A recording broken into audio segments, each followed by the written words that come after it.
Засгийн газарт хамтарсан намууд төрийн өмчөд 120 гаруй компаниудад бүтээмжийн менежер, хяналтын менежер гэсэн шинэ албан тушаал гаргаж нэг компанид 1-3 менежерийг дамжуулаад байгаа лээ.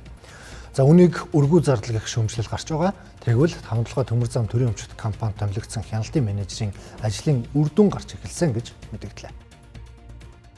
5-7 төмөр зам компанид өнөөдрийн байдлаар 1000 хүн ажиллаж байгаа бөгөөд 180 ажилт нь Улаанбаатар хот дахь оффист нь байрладаг гэсэн юм а.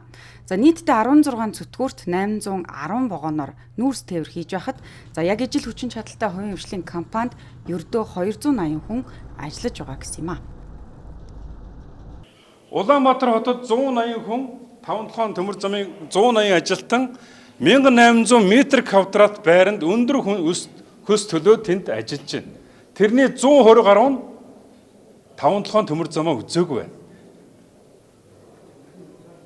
Ийм нөхдөд байна. Гэтэл хувийн хвшлийн одоо төмөр замын ханги мандал гэж ойлгож болно. Ханги мандлын төмөр замдаар 9 хүн ажиллаж байна. 60 м2 оффистаа зүгээр сайхан ажиллаж байна.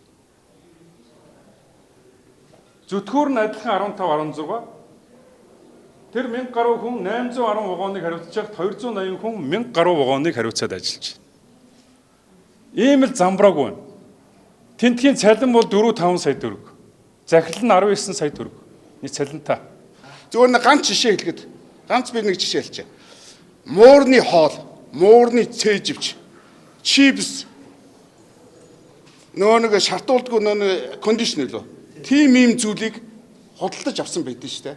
Зүгээр нэг санхүүгийн баримт гаргаад ирэхэд одоо энэ шалгалтуудаар маш олон зүйлүүд ил болох болов гэж бодож. Хамгийн сүүлд хэлэхэд энэ компани нь яг жинхэнэ үйл ажиллагаагаа явуулаад 2 жил болж байгаа. 2 жил болж байгаа болохоор дөнгөж энэ эхэлж байгаа энэ залуухан компаниг бид нэр зөв голдролд нь оруулах нь бидний үүрэг юм аа гэж харж байгаа.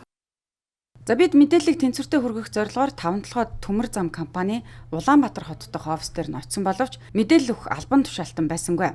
За 5-7 турш компани томилогдсон хяналтын менежер, санхүү, худалдаа авалт, хүний нөөцийн үйл ажиллагаанд нь хөндлөнгийн аудитын шалгалт оруулжээ. За удахгүй нэгдсэн шалгалтын дүн гарах үед мэдээллийг эргэн хийнэ гэж мэдэгдсэн юм а.